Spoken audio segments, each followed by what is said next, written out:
कि इस समय मार्केट जो चल रहा है ये काफ़ी दुख दर्द एक ही साथ निपटा रहा है। 24,200 एक दिन में आ गया, 52,500 फ्यूचर्स एक दिन में आ गया। सुनील सुब्रमण्यम मेरे साथ जुड़ रहे हैं, उनसे एक जरा टेक ले लेते हैं। किरण जानी, देवांश शाह तो हमारे साथ बने हुए हैं जो हमको टेक्निकली गाइड कर रहे हैं। सुनील सर नमस्ते, थैंक यू वेरी मच समय देने के लिए। डोनाल्ड ट्रंप के आने की सब प्रोबेबिलिटी कितनी है, उसके आने से क्या फायदा होगा इंडियन मार्केट्स पे? सर बहुत ही बेसिक सवाल। देखिए प्रोबेबिलिटी आज 50-50 में कहूंगा, क्योंकि एक तरफ दो बड़े पोस्टर्स है सेफोलॉजिस्ट, एक ने ट्रंप को कॉल किया, एक ने हैरिस को कॉल किया, और स्विंग स्टेट्स देखें तो शायद ट्रंप की ओर टिल्ट हो रहा है, यही है। मगर याद रखिए कि कोई भी आए शॉर्ट टर्म में रिएक्शन हो सकता है, मगर मीडियम टर्म में कुछ असर नहीं पड़नी चाहिए अपने मार्केट में, वही मेरी सोच है। शॉर्ट टर्म में अगर ट्रंप आ गए तो समझे कि डॉलर थोड़ी स्ट्रांग होगी, क्योंकि इंटरेस्ट रेट्स थोड़े बढ़ेंगे, तो मनी फ्लो इमर्जिंग मार्केट से शायद वापस आपको यूएस मार्केट में जाना एक संभावना है।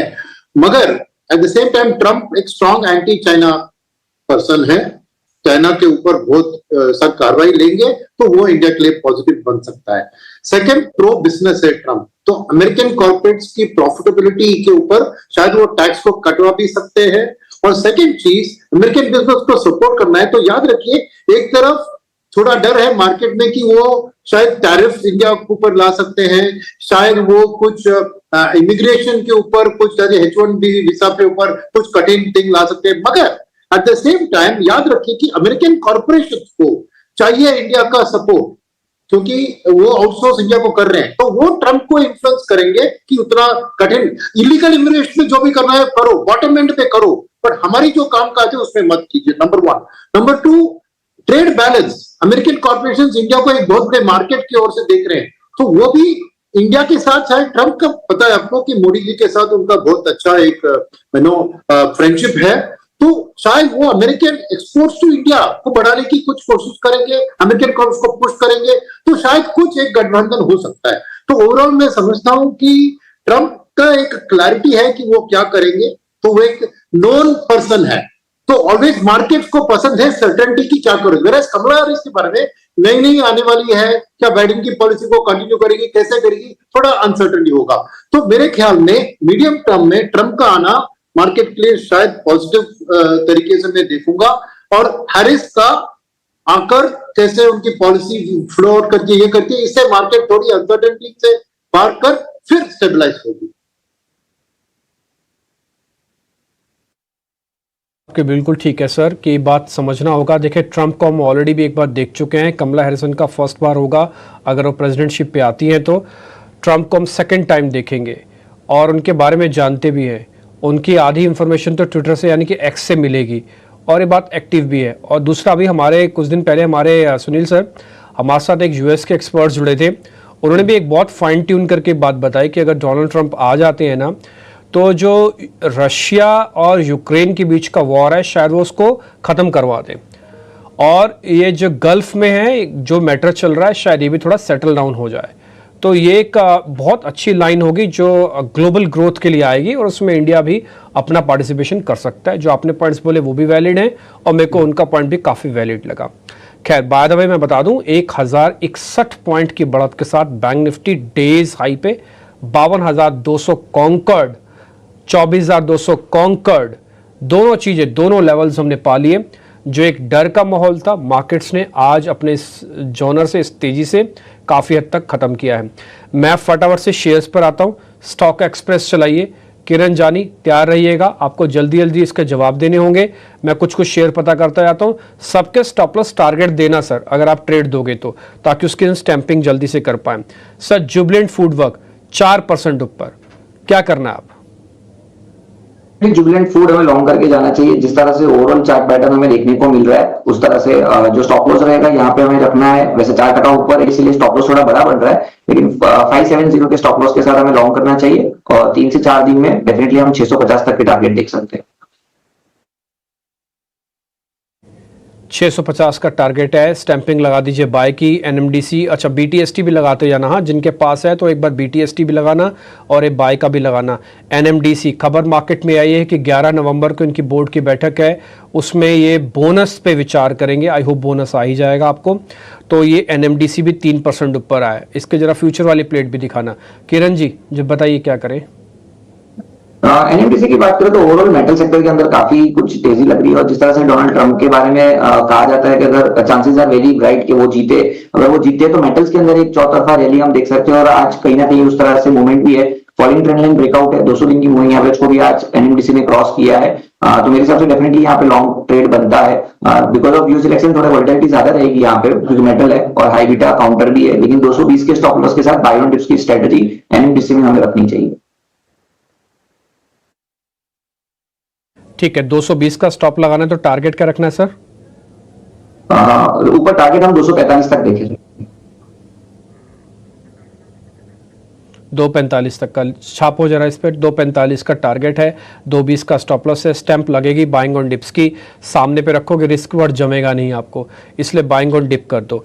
एक शेयर और है सर मन्नापुरम, जरा ये भी देख के बताइए ये कितना ठीक लग रहा है किरण आपको, बीटीएसटी करना है कि नहीं, और स्टॉप लॉस टारगेट भी देना प्लीज।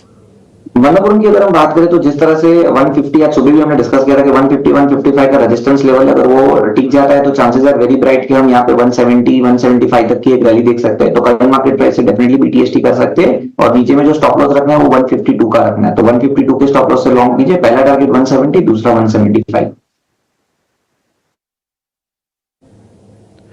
ठीक है, डन। एक शेयर बस आपसे और पता करूंगा, फिर मैं उसके बाद मेरे सहयोगी के पास भी काफ़ी सारे क्वेश्चंस हैं। HDFC लाइफ अभी प्राइस एक्शन बहुत नहीं हुआ बट बिल्डअप अच्छा बन रहा है। HDFC लाइफ और चेक कर लो सर एक बार जरा आप।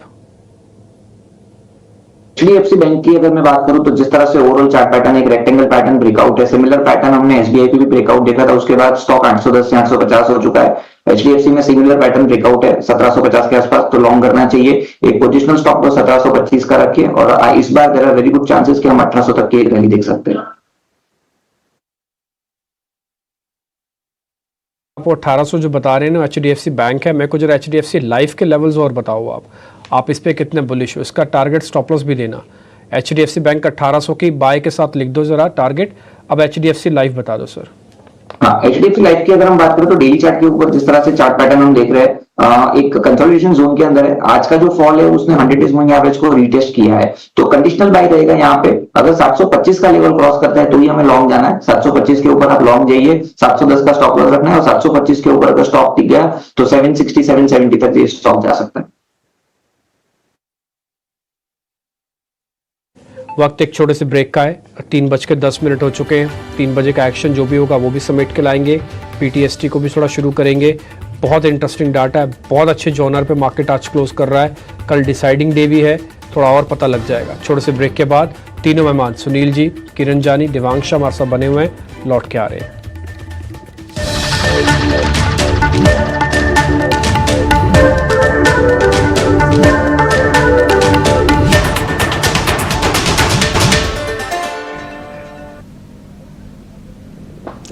जबरदस्त आउट परफॉर्मेंस इस वक्त बाजार में नजर आ रही है, और अब देखिए 24,200 के स्तर पर दिन के उच्चतम स्तर पर बाजार ट्रेड करता हुआ 200 अंकों की तेजी निफ्टी में, बैंक निफ्टी में भी अच्छी मजबूती, और ये मजबूती में सबसे ज्यादा योगदान जो है वो बैंकिंग प्लेयर्स की तरफ से ही आता हुआ दिख रहा है। हमारे साथ सुनील सुब्रमण्यम जी, किरण जानी और देवांशा तीनों एक्सपर्ट्स जुड़े हुए हैं।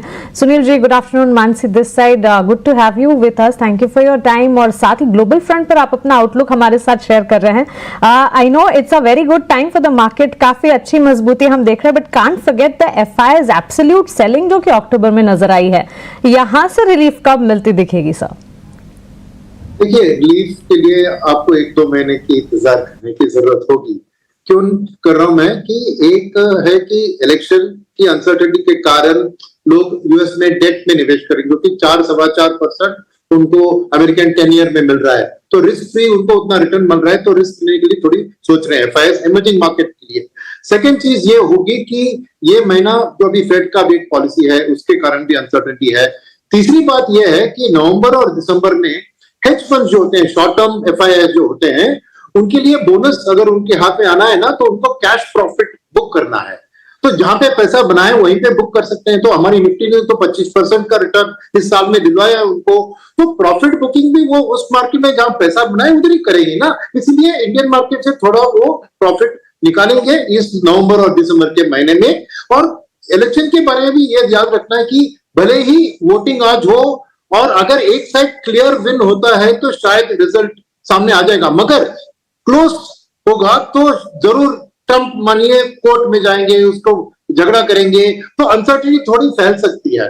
तो याद रखिए कि अब एफआईएस की मूड होगी, साइडलाइन में वेट करें और उसके बाद शायद मैं टुवर्ड्स जनवरी ही एक स्ट्रॉन्ग एफआईएस की बाइंग की वापसी देख रहा हूं। मगर डोमेस्टिक फंड मैनेजर के पास इनफ एम्युनिशन है, उनके पास एसआईपी बुक तो स्ट्रॉन्ग जारी है, तो वो बाय ऑन टिप्स का स्ट्रेटजी रखेंगे और मार्केट में वॉलेटिलिटी को कम करा सकते हैं। मगर जरूर एफआईएस की एक स्ट्रॉन्ग वापसी इतनी जल्दी हम एंटिसिपेट नहीं कर सकते, यह याद रखना चाहिए, क्योंकि जियोपॉलिटिकल का भी टेंशन है, तेल का भी टेंशन है और अमेरिकन इलेक्शन का भी टेंशन है। तो बहुत से ऐसी चीजें जो ओवरऑल इमर्जिंग मार्केट के लिए माहौल को थोड़ी ठीक नहीं लगा रही है। तो इसके कारण मैं समझूंगा कि एफआईएस थोड़ा सावधान रहेंगे और फिर नए साल की बिगिनिंग से वापस जोरदार बाइंग हो जाएगी।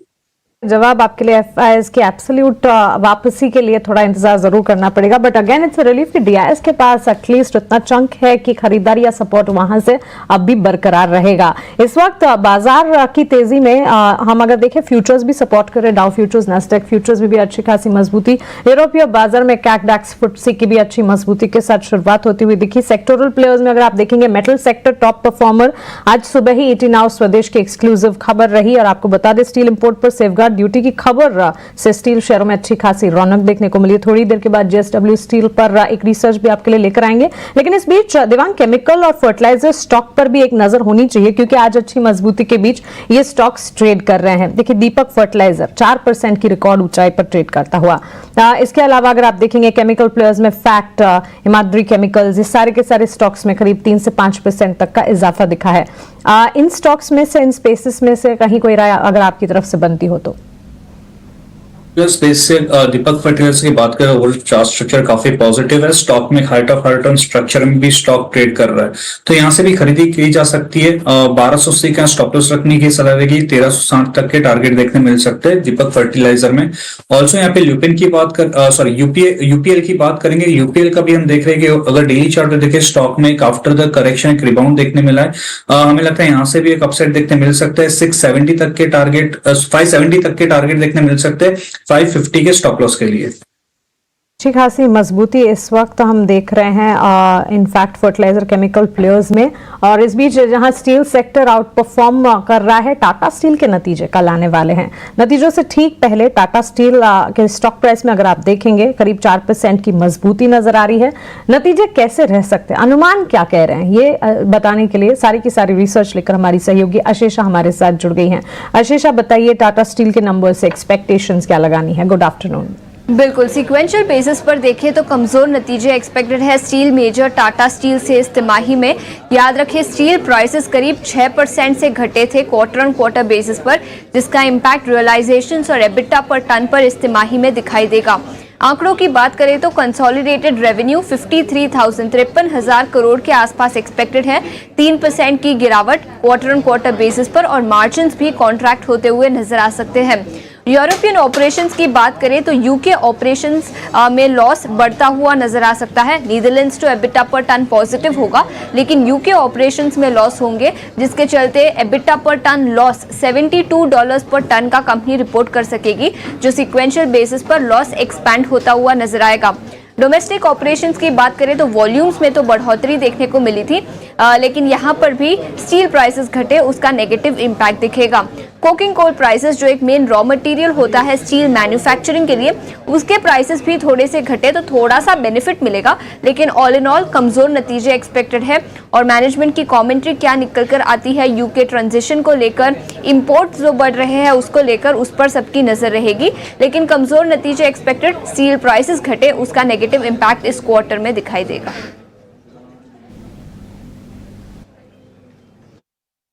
स्टील को लेकर ये अनुमान था आपके सामने। एक बार जरा दिवांग से पता कर लेते हैं चार्ट्स पे कैसे रीड कर रहे हैं। दिवांग एक बार जरा जज करना है, इसको देखना।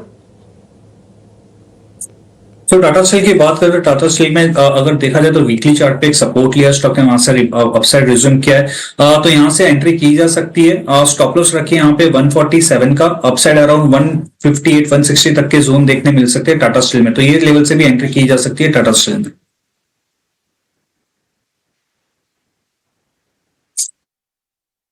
तो कुछ कुछ मार्केट्स के अंदर आप चीज़ें देखेंगे। अच्छा, एक और पॉइंट बता दें, वैसे तो 1050 तक भी आ गया था ऊपर निफ्टी, अभी 950 तक है, यानी कि ऊपर से बैंक निफ्टी 1000-125 पॉइंट आया नीचे वापस, लेकिन एक सिर्फ क्लोजिंग का इम्पैक्ट है। ट्रस्ट में कल शाम को, यानी कि जब आज शाम को वोटिंग हो रही होगी, कल सुबह 5:30 बजे के आसपास थोड़ी क्लैरिटी आ जाएगी। जब हम मार्केट खोलेंगे 8-8 बजे के आसपास, 9:15 बजे, तब उसके बाद आप देखेंगे कि हो सकता है मार्केट के अंदर थोड़ी और तेज़ी आए। अगर ये मार्केट के अनुकूल रहता है तो कोई भी सरप्राइजिंग फैक्टर मार्केट को वापस से ऊपर नीचे भी कर सकता है। ट्रस्ट में अभी 16 का विक्स चल रहा है, ये वॉलेटिलिटी इंडेक्स किसी भी तरफ ले जाने की कैपेसिटी रखता है। आप अच्छा करेंगे तो अच्छा रिजल्ट देगा, आप बुरा करेंगे तो ये बुरा रिजल्ट देगा। ठीक, तो वॉलेटिलिटी हाई होना अच्छी बात होती है, बट आपके फेवर में आ जाए तो अच्छी बात है। अगर आपके अगेंस्ट में है तो इससे खतरनाक और डेडली कॉम्बिनेशन कुछ नहीं हो सकता, और मार्केट को बहुत एफर्ट्स करने पड़ते हैं। बाय द वे, आज थोड़ा लीडरशिप भी हमको दिखी, जैसे HDFC बैंक आज करीब 2.5% ऊपर है, तो ये एक अच्छा चीज़ है। जैसे हम सुबह भी कह रहे थे कि लीडर्स को सामने आना बहुत ज़रूरी है। जब तक लीडर्स नहीं आएंगे, ठोस तेज़ी मार्केट के अंदर नहीं आएगी। आज बैंकिंग की leadership I, ICICI bank, HDFC दोनों ने हाथ मिलाया और दोनों ने कंबाइन 650 पॉइंट दिए। आपको इस 1000 पॉइंट में से कंबाइन सिर्फ 650 पॉइंट इन दोनों बैंक्स के हैं, HDFC और ICICI बैंक के। सुनील सर, एक बार जरा बैंकिंग पर आपका टेक। से मेरे को कोई बैंक करना है बाय, और मैं थोड़ा लेके कैपेसिटी है मेरी लेके रखने की, तो मैं कौन सा बैंक प्लस करूं सर? आपके पास पूरा मैंडेट है, पूरा वर्डिक्ट है, पूरी इंटेलिजेंस है, आप एक बैंक का नाम लेके बता दीजिए बस। मैं कहूंगा कि कॉर्पोरेट ओरिएंटेड बैंक है, तो मैं 2 नाम दूंगा मेरे लिए, क्योंकि अल्टीमेटली वही ग्रोथ है, क्योंकि रिटेल साइड पे ही थोड़ा प्रेशर दिखा है और RBI की स्ट्रिक्चर्स के कारण। तो मेरे को ICICI बैंक और state bank of India, private sector में ICICI बैंक और प्राइवेट सेक्टर में स्टेट बैंक ऑफ इंडिया, ये दोनों मेरे लिए बहुत बड़ी पिक्स होंगी मीडियम टर्म के आउटलुक से। बैंकिंग प्लेयर्स में पसंद आ रहा है सुनील सुब्रमण्यम जी को।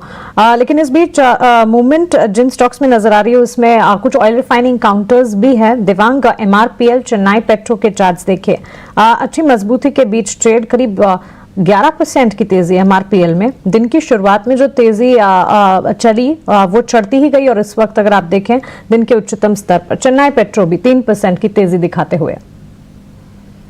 MRPL की बात करें, स्टॉक में आफ्टर एक कंसोलिडेशन ब्रेकआउट देखने मिला है, बट ये लेवल पे चेस करने की एडवाइस नहीं दूंगा।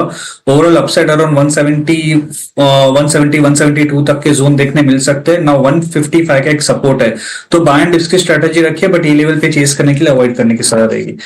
चेन्नई पेट्रोलियम की बात करते हो, डेफिनेटली स्टॉक्स में एक रिबाउंड देखने मिला है, बट ओवरऑल अगर हम चार्ट स्ट्रक्चर देखें, स्टॉक कंटिन्यूज एक lower top lower bottom structure में ट्रेड कर रहा है, तो जब तक ये स्टॉक अराउंड लेवल ऑफ 658 के ऊपर नहीं निकलता है, तब तक अवॉइड की सलाह रहेगी स्टॉक में। ओके, तो चलिए, ऑयल रिफाइनिंग काउंटर्स में मजबूती जरूर है, लेकिन इसे प्ले आउट करने की सलाह फिलहाल नहीं मिल रही है। अगर पोजीशन से उसे इंटैक्ट रखा जा सकता है, अदरवाइज इसे वॉच लिस्ट में रखें। अपोलो हॉस्पिटल के नतीजे कल आने वाले हैं। नंबर्स से ठीक पहले अपोलो हॉस्पिटल के चार्ट्स में हल्की फुल्की से एक्शन के साथ ट्रेड हम देख रहे हैं, बाजार की तेजी के साथ ही ट्रेड करता हुआ। लेकिन हॉस्पिटल सेगमेंट में किस तरह की ग्रोथ की एक्सपेक्टेशंस है, नतीजे ओवरऑल कैसे रह सकते हैं, आय और मुनाफे के फ्रंट पर क्या कुछ अनुमान लगाए जा रहे हैं, सब कुछ लेकर वरुण हमारे साथ जुड़ गए हैं। गुड आफ्टरनून वरुण, बताइए अपोलो हॉस्पिटल रिजल्ट से एक्सपेक्टेशंस क्या हैं? देखिए, अपोलो हॉस्पिटल से अच्छे नतीजों का अनुमान लगाया जा रहा है। आय में अगर आप देखेंगे तो वहाँ करीब 13% के आसपास की बढ़ोतरी होगी। एबिटा में करीब 19% के आसपास की बढ़ोतरी का अनुमान हम लगा रहे हैं। तो इसके चलते मार्जिन्स में अच्छा इजाफा हो सकता है।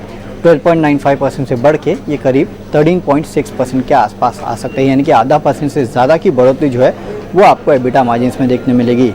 मुनाफा 233 करोड़ से बढ़ के करीब 356 करोड़ आने का अनुमान हम लगा रहे हैं, यानी कि करीब 53% के आसपास का जंप जो है आपको कंपनी के ओवरऑल मुनाफे में देखने मिलेगा। तो ये खासकर अगर आप देखेंगे तो हॉस्पिटल सेगमेंट जो है वहाँ पे आपको अच्छी ग्रोथ देखने मिल सकती है, खासकर बेटर वॉल्यूम्स और साथ ही साथ जो ऑक्यूपेंसी रेट है वहाँ पे सुधार होगा, जिसका इम्पैक्ट आपको देखने मिलेगा। हालांकि मार्जिन्स पे अगर आप देखेंगे तो तिमाही दर तिमाही मार्जिन्स बढ़ेंगे, लेकिन साल दर साल अगर आप देखेंगे तो शायद हॉस्पिटल कारोबार के मार्जिन्स में आपको थोड़ी बहुत गिरावट देखने मिल सकती है। इसके अलावा जो एवरेज रेवेन्यू पर बेड है उसमें थोड़ा बहुत आपको सुधार देखने मिलेगा। साल दर साल करीब 3%, क्वार्टर 6% के आसपास का सुधार का अनुमान हम लगा रहे हैं। याद रखिएगा पिछला क्वार्टर जो था वो आरपॉप के हिसाब से थोड़ा बहुत वीक था, इस बार शायद आपको वहाँ पे थोड़ा बहुत रिवर्सल देखने मिल सकता है। इसके अलावा नज़र रखिएगा जो इनका 24/7 का कारोबार है वहाँ पे जीएमबी किस तरह के निकल के आती है, और साथ ही साथ जो कैपेसिटी एक्सपांशन ये कर रहे हैं अक्रॉस जोग्राफीज वहाँ पे किस तरह की कम्युनिटी मैनेजमेंट की निकल के आती है, इस पे ध्यान जरूर दीजिएगा। ओके वरुण, शुक्रिया ये नतीजों के अनुमान हमारे साथ शेयर करने के लिए। तो हॉस्पिटल सेगमेंट में अच्छी ग्रोथ की उम्मीद है और हर लिहाज से नंबर्स जो है पॉजिटिव दिख सकते हैं, खासतौर से रेवेन्यू, मार्जिन और मुनाफे के फ्रंट पर इजाफे की उम्मीद है। Devang, Apollo hospital diagnostic space में अगर कहीं आपकी नजर और साथ ही अपोलो हॉस्पिटल नंबर्स से ठीक पहले आउटलुक की बात करें डेफिनेटली ये चार्ट चक्र काफी पॉजिटिव है। स्टॉक में एक शॉर्ट टर्म मूविंग एवरेज के सपोर्ट के पास से अपसाइड रिज्यूम किया है, तो यहाँ पे न्यू खरीदारी की भी सलाह रहेगी। स्टॉप लॉस यहाँ पे रखना है, मेंटेन रखना है 6800 का, अपसाइड अराउंड 7300 तक के जोन देखने मिल सकते हैं अपोलो हॉस्पिटल में। ठीक है, डन। तो अब हम जरा बिल्कुल नंबर्स के साथ क्लोज करने की तैयारी कर रहे हैं। अच्छा क्या है, आज तो खैर अच्छा ही अच्छा है काफ़ी कुछ, लेकिन कुछ चीज़ें हैं जो बड़ी क्रिटिकल भी हैं। अभी भी सब चीज़ें अनफोल्ड नहीं हुई हैं। ना तो आपको FIs का नंबर पता है, ना आपको ये पता है कि चाइना में अंदर और स्टिमुलस होगा कि नहीं, ना ही आपको ये पता है कि US का प्रेसिडेंट कौन होने जा रहा है, और ना ही अभी अर्निंग्स में कुछ ताबड़तोड़ ऐसा नंबर आए कि जिसकी बेसिस पर ये ठान लिया जाए कि नहीं ये सब कुछ ठीक हो जाएगा। और ना ही ईरान इसराइल के बीच में कोई शांति हुई है, ना ही यूक्रेन और रशिया के वॉर को ख़त्म हुआ है, ना ही क्रूड के अंदर बहुत ज़्यादा मंदी, बहुत ज़्यादा तेज़ी हुई है। तो एक्चुअली में बदला कुछ नहीं है, बट थोड़ा फियर कम हुआ है मार्केट्स के अंदर चीज़ों को लेकर। इन सभी चीज़ों को लेकर थोड़ा फियर कम हुआ है। ये फियर कैसे पता लगा? ये इंडिया वीक से पता लगा। 3% टूटा तो चीज़ें ठीक होना शुरू हुई। आज 900 पॉइंट ठीक होने पर, बैंक निफ्टी के चलने पर क्या बेहतर हो गया? बेहतर ये हो गया कि हमने 51,000, 51,500, 51,800 एक ही झटके में पार कर दिया, सीधा 52,000 की कैटेगरी में आ गए। अभी तो हम कुछ कवर ही नहीं हुए, अभी तो हमारा फियर एक्चुअली में बहुत ज़्यादा कम नहीं हुआ, बट हमने लेवल्स में अपने आप को ठीक करना शुरू कर दिया। निफ्टी ने क्या किया?